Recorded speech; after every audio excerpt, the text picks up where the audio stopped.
Salut à tous, donc aujourd'hui on se retrouve pour l'épisode 4 de Tête et coulommiers et on va parler des vertèbres cervicales. Alors déjà, Quesaco, le rachis cervical, qu'est-ce que c'est ?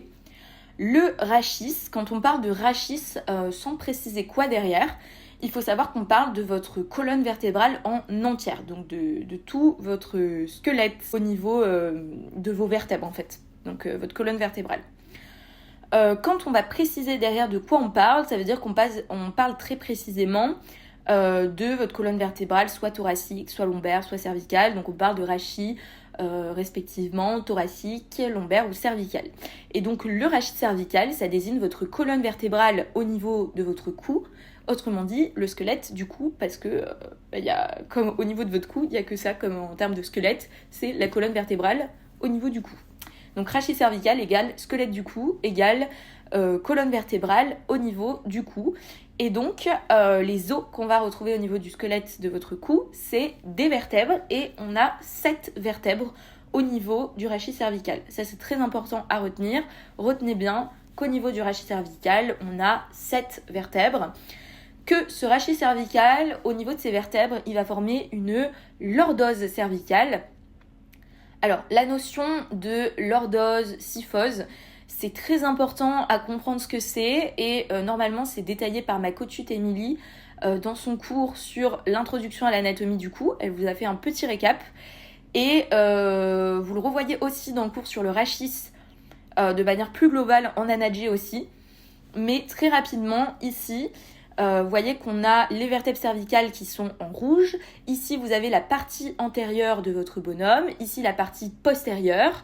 Et vous voyez que, donc là, c'est pas forcément très marqué, mais vous voyez quand même que les 7 vertèbres cervicales ici, donc ce rachis cervical, il va former une concavité postérieure. Une concavité postérieure, ça veut dire un creux qui est postérieur. Donc comme ça ici, si j'accentue un petit peu, vous voyez mieux normalement. Ça forme un creux qui est postérieur, une concavité postérieure, et ça c'est ce qu'on appelle une lordose.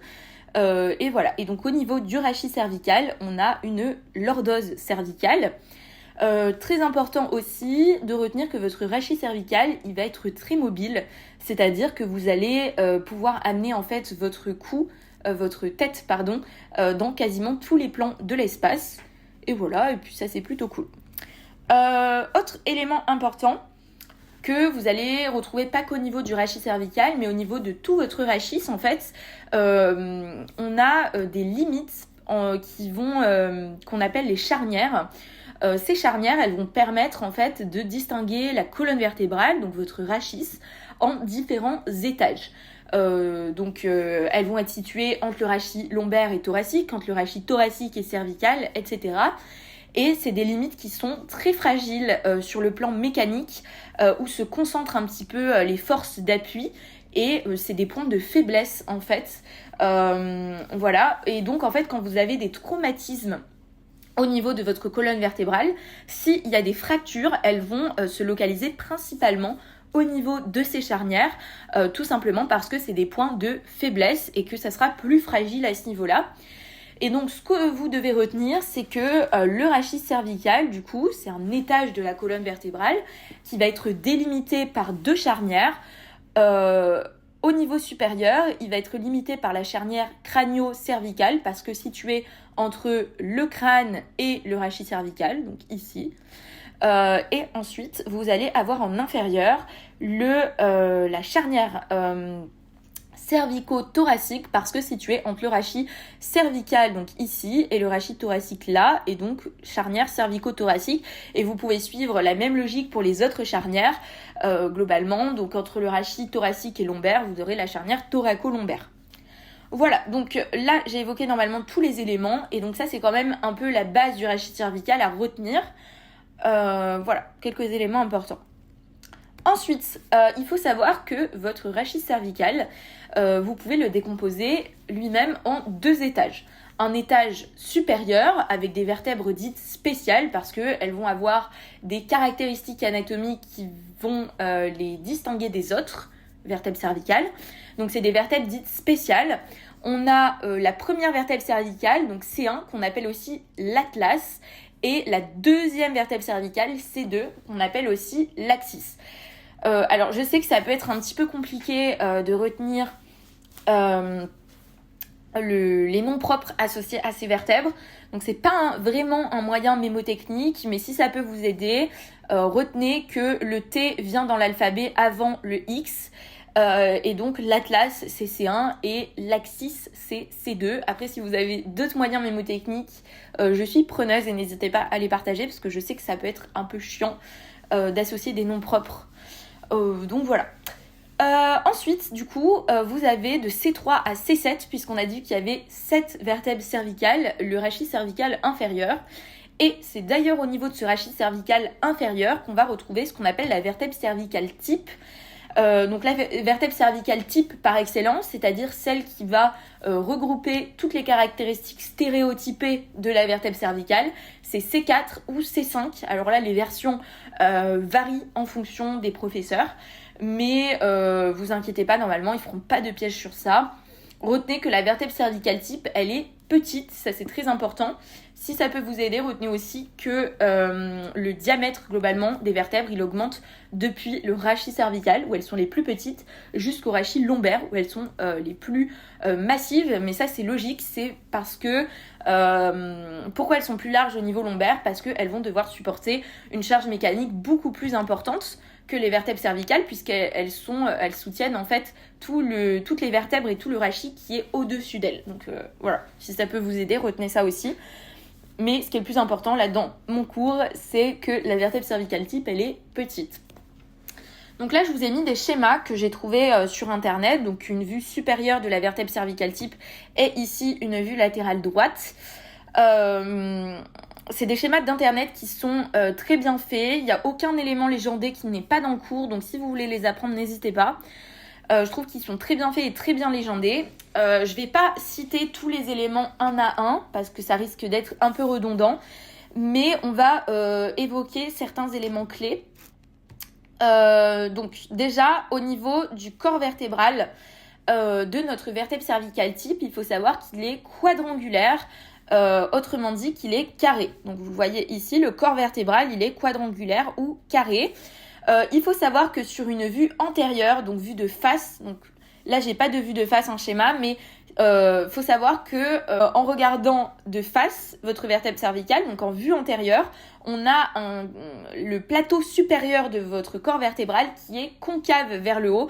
Donc là vous voyez quand même un petit peu avec les ombres dessinées sur le schéma qu'il est concave vers le haut. Donc le plateau supérieur de votre corps vertébral, il est concave vers le haut sur une vue antérieure, attention, parce que ce plateau supérieur, sur une vue latérale, il est convexe, donc il est bombé vers le haut. Donc attention, le corps vertébral, au niveau de son plateau supérieur, il est concave sur une vue antérieure, donc vue de face, et il est convexe sur une vue latérale. Au niveau du plateau inférieur, lui, il est convexe, donc globalement bombé. Peu importe l'angle de vue où vous vous placez pour le regarder, il est convexe.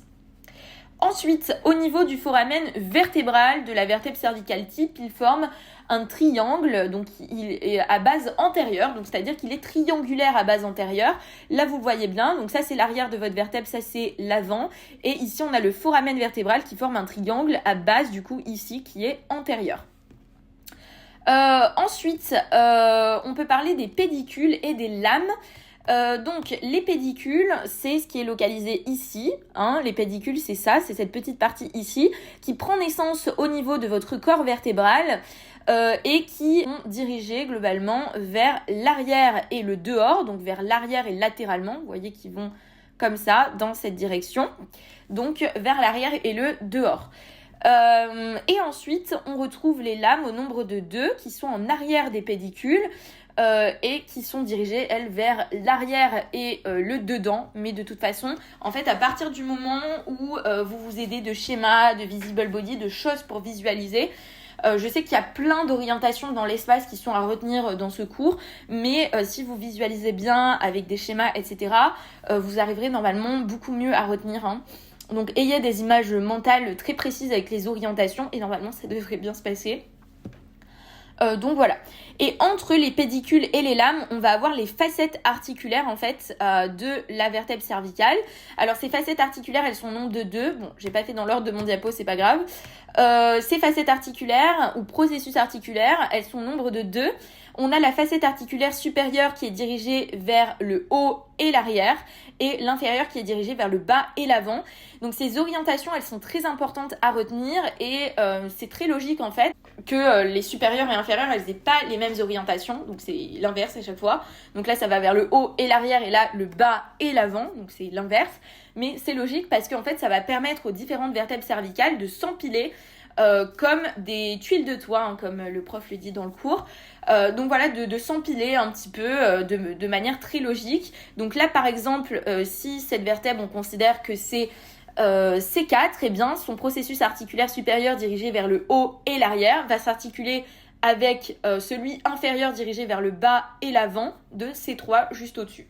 Donc aidez-vous de Visible Body si ça vous aide pour visualiser l'empilement des vertèbres cervicales ou de schémas. Mais voilà, ça c'est très important de retenir les orientations des processus articulaires qui sont donc localisés entre les pédicules qu'on avait vus et les lames. Bon là on les voit pas très bien sur le schéma, mais voilà.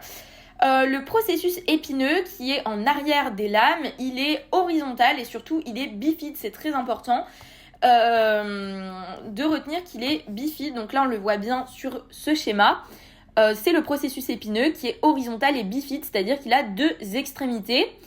À ne pas confondre avec les processus transverses qui sont ici, qui vont être bituberculeux.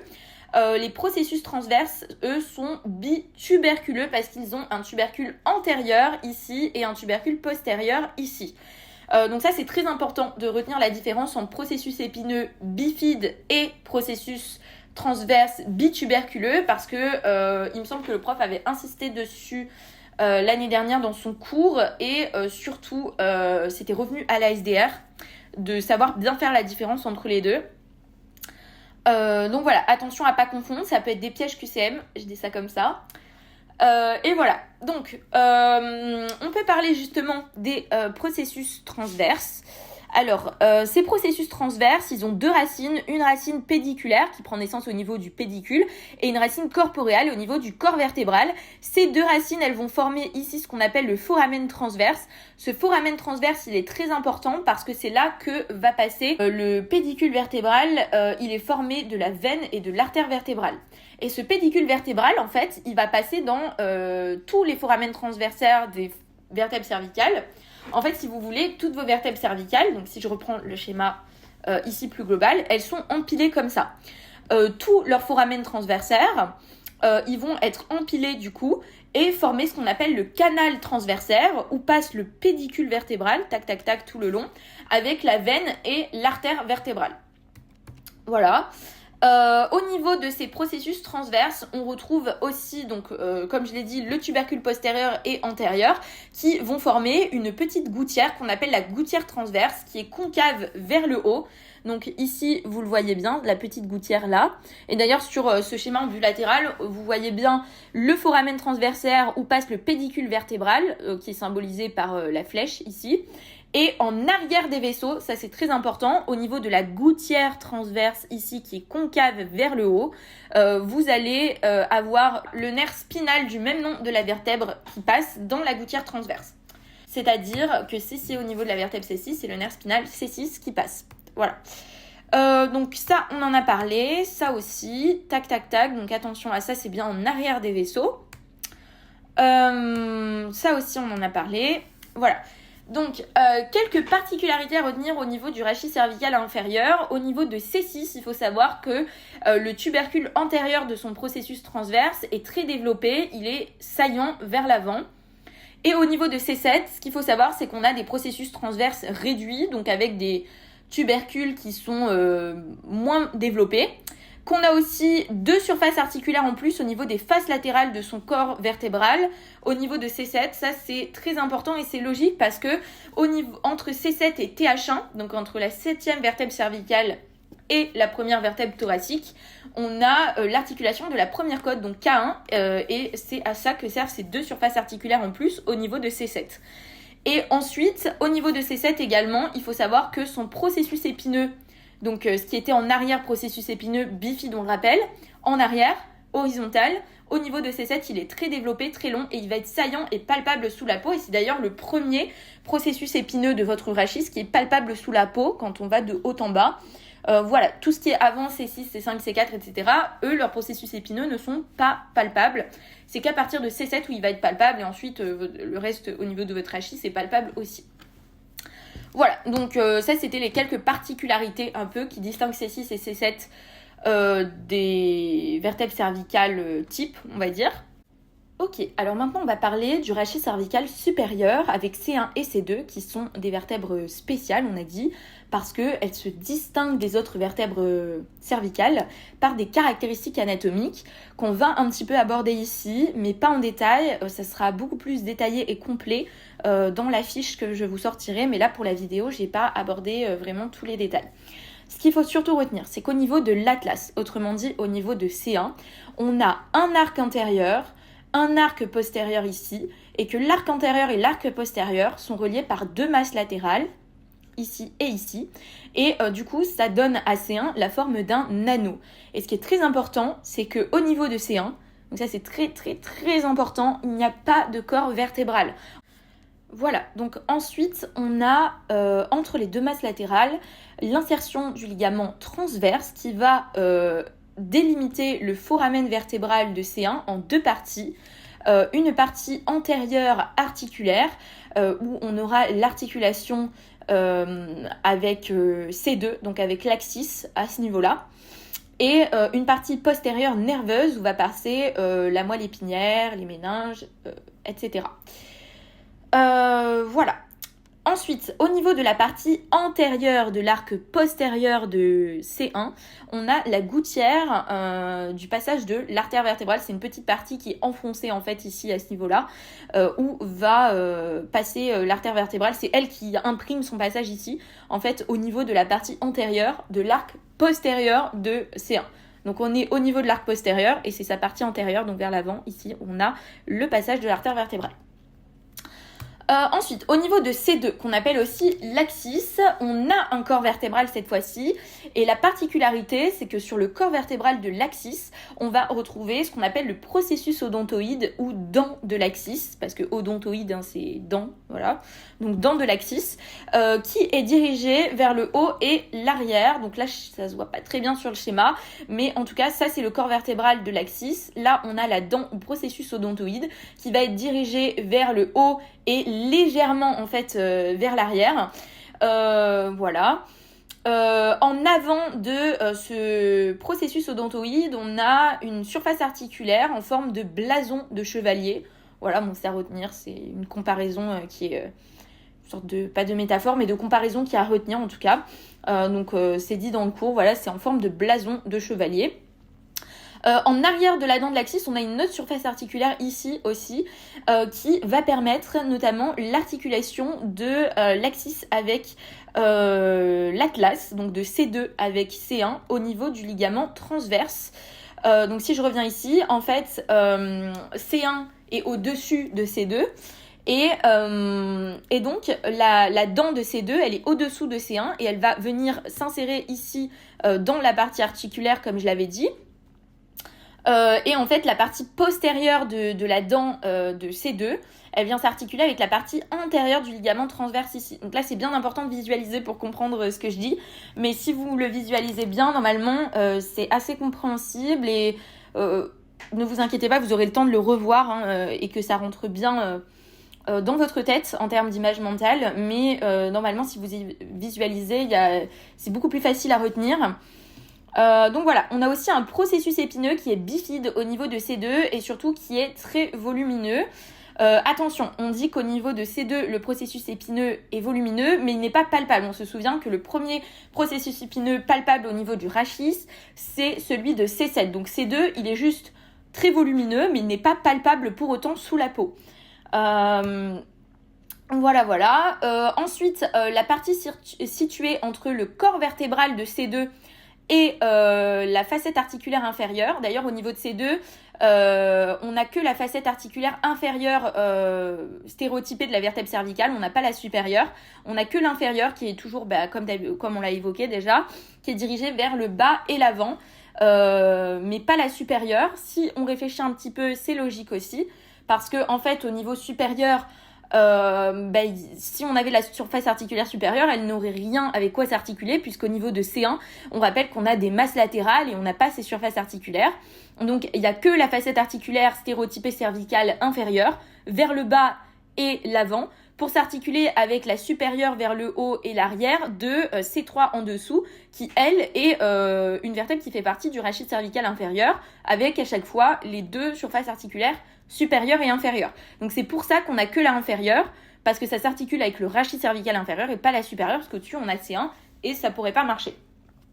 Donc la partie qui est justement, je me suis un petit peu embrouillée, la partie justement qui est entre le corps vertébral de C2 et sa facette articulaire inférieure stéréotypée, c'est ce qu'on appelle l'isthme de C2, partie, il me semble, qui est assez fragile sur le plan mécanique, puisqu'on pourrait avoir des fractures de l'isthme de C2. Alors justement, on va parler des pathologies un petit peu associées au rachis cervical. Alors, l'éclatement de C1, il est dû à une compression verticale des masses latérales. Donc on se rappelle, C1, on a une forme d'anneau avec un arc antérieur et un arc postérieur, et ces arcs sont reliés par deux masses latérales, une à droite, une à gauche. Et voilà. Et en fait, quand on a une compression verticale, donc du haut vers le bas des masses latérales, lors d'un traumatisme quelconque, d'une chute par exemple, ça peut être n'importe quoi, bien en fait, on va avoir un mécanisme dit de presse-noyau au niveau des masses latérales qui vont partir sur le côté à cause en fait de leurs surfaces articulaires qui sont obliques au niveau des masses latérales. Parce que en fait, ce que je vous ai pas dit aussi, c'est que au niveau des masses latérales, au-dessus et au-dessous, on a des surfaces articulaires qui permettent l'articulation au-dessus avec les condyles occipitaux et au-dessous avec une surface articulaire au niveau de C2 qui est celle-ci. Mais en tout cas, ce qu'il faut retenir, c'est qu'au niveau des masses latérales de C1, on a des surfaces articulaires au-dessus et au-dessous, et à cause de l'obliquité de ces surfaces, on a une compression verticale du haut vers le bas de ces surfaces. On a un mécanisme dit de presse-noyau, un petit peu si vous appuyez sur un noyau, au bout d'un moment, vu que c'est pas plat, que c'est oblique, ça va partir sur le côté, ça va... si vous appliquez une pression trop importante, ça va partir en fait, il va glisser, il va s'échapper en quelque sorte, et les masses latérales, ça va être pareil, elles vont partir sur le côté. Voilà, comme si vous appuyez sur un noyau et que pouf, il va partir au bout d'un moment parce que c'est pas une surface plane. Et du coup, si ces masses latérales partent sur le côté et s'écartent l'une de l'autre, on va avoir une rupture entre l'arc antérieur et l'arc postérieur. Et ça, c'est ce qu'on appelle l'éclatement de C1. Voilà, globalement, il n'y a pas à en savoir plus, c'est juste un petit peu ces éléments. Ensuite, les fractures au niveau de l'odontoïde, ça se produit surtout lorsque l'arc antérieur de C1 va venir buter contre la dent de C2 lors de traumatismes antéro-postérieurs par exemple, lors d'une chute, d'un traumatisme, un accident de la voie publique ou autre chose. Lorsque l'arc antérieur de C1, donc lorsque l'arc antérieur de C1, ici on a dit qu'il y avait la dent de C2, donc lorsque l'arc antérieur de C1 vient buter ici contre la dent de C2, on va pouvoir avoir des fractures de l'odontoïde. Donc on parle de fractures au pluriel de l'odontoïde qui peuvent entraîner la mort s'il y a section notamment de la moelle épinière. Ensuite, ce qu'on peut avoir comme pathologie, c'est fracture de l'isthme. Donc l'isthme, c'est au niveau de C2, on a dit, c'est cette partie-là. Si on a des fractures ou une fracture de l'isthme, qu'on appelle aussi fracture du pendu, pourquoi ? Parce que en fait, lorsque on avait des pendaisons judiciaires, globalement, ou lorsqu'une personne se pend, en fait, on a une hyperextension brutale du rachis cervical supérieur parce que le haut du corps, en fait, le corps est précipité vers le bas avec la gravité et puis souvent ils étaient lâchés de haut, les pendus. Le corps est précipité vers le bas, mais la corde retient la tête vers le haut et du coup, on a une hyperextension en fait très brutale, soudaine du rachis cervical supérieur, donc au niveau de C1 et C2 surtout, qui peut entraîner une rupture de l'isthme. Donc attention, cette fracture de l'isthme ou du pendu, elle n'est pas forcément mortelle. Mais si, à partir du moment où on a un trouble neurologique, ça entraîne la mort. Donc en gros, cette fracture, elle n'est pas forcément mortelle. Elle n'est pas mortelle tant que ça n'atteint pas la moelle épinière, que ça n'atteint pas la partie neurologique. À partir du moment où on a une atteinte neurologique, c'est forcément qu'on a une mort qui est associée. Voilà. Ok, donc maintenant on va parler du trajet de l'artère vertébrale. Donc on se rappelle que le pédicule vertébral, il est formé de la veine et de l'artère vertébrale, qu'il circule au niveau du canal transversaire, c'est-à-dire en passant dans chacun presque des foramen transversaires des vertèbres cervicales. Donc ce qui est très important à retenir, c'est pour ça que j'ai dit presque, c'est parce que l'artère vertébrale, elle circule de C6 à C1, donc au niveau des foramen transversaires de C6 à C1, donc elle ne passe pas par le foramen transversaire de C7. Donc ça c'est très important à retenir, l'artère vertébrale elle remonte, elle grimpe de C6 à C1 et on va voir la suite de son trajet après, tandis que la veine vertébrale elle descend de C1 à C7. Voilà, donc ça c'est très important à retenir la différence entre les deux. Attention à ne pas s'embrouiller. Donc l'artère vertébrale, elle grimpe de C6 à C7, elle grimpe de C6 à C1, l'artère vertébrale. Et ensuite au niveau de C1, qu'est-ce qui se passe ? Au niveau de C1, elle arrive au niveau donc forcément du foramen transversaire de C1 qui est formé par son processus transverse. Donc là vous avez C1 avec son arc antérieur ici, son arc postérieur là, les masses latérales, tac, ici. Et là c'est son processus transverse qui délimite le foramen transversaire de C1. L'artère vertébrale, elle arrive par le foramen transversaire de C1 ici, elle va réaliser une première boucle qui la fait partir vers l'arrière et au-dessus du processus transverse. Donc vous voyez ici qu'elle part en arrière, là, tac, et qu'elle est au-dessus du processus transverse qui est là. Ensuite, après cette première boucle, elle va circuler un petit peu en arrière de la masse latérale. Donc vous voyez ici qu'elle est en arrière de la masse latérale et qu'elle circule aussi un petit peu dans la partie antérieure de l'arc postérieur de C1. Donc c'est ce que je vous avais mis sur le schéma ici, ce qu'on avait vu tout à l'heure. Donc voilà, donc elle circule ensuite après cette première boucle en arrière de la masse latérale et dans la partie antérieure de l'arc postérieur de C1. Et ensuite, elle réalise une deuxième boucle qui la fait partir vers l'avant et le haut. Donc, elle part vers l'avant et le haut pour passer ensuite par le foramen magnum au niveau de la base du crâne. Donc, si vous avez vu la vidéo sur la base du crâne, vous voyez de quoi je parle. Mais le foramen magnum, voilà, c'est un foramen de la base du crâne au niveau de l'étage postérieur où va passer justement l'artère vertébrale. Et une fois passé le foramen magnum, les deux artères vertébrales, donc l'artère vertébrale gauche par exemple ici avec la contralatérale droite, elles vont s'unir une fois passé le foramen magnum pour former ce qu'on appelle le tronc basilaire. Mais vous voyez la vascularisation du cerveau plus en détail en anat-G dans le cours du système nerveux central, il me semble, et vous verrez ça avec hémoglobine. Voilà.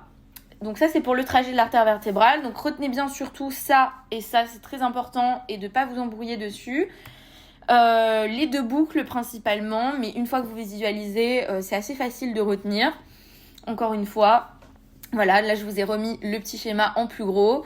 Donc première boucle en arrière, qui la fait passer au-dessus du processus transverse. Ensuite, elle circule en arrière de la masse latérale et dans la partie antérieure de l'arc postérieur de C1.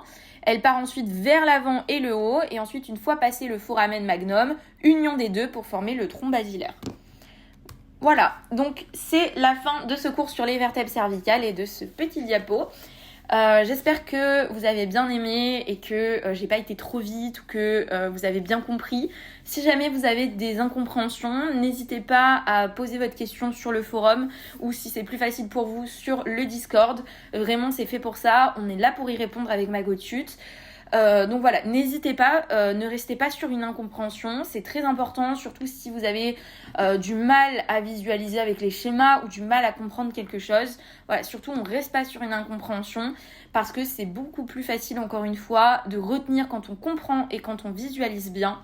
Donc voilà, n'hésitez pas à poser vos questions, on est là pour ça. Et surtout, bon courage pour la suite, pour ce S2 qui est quand même assez chargé. L'anatomie tête et cou est derrière vous et surtout ne lâchez rien.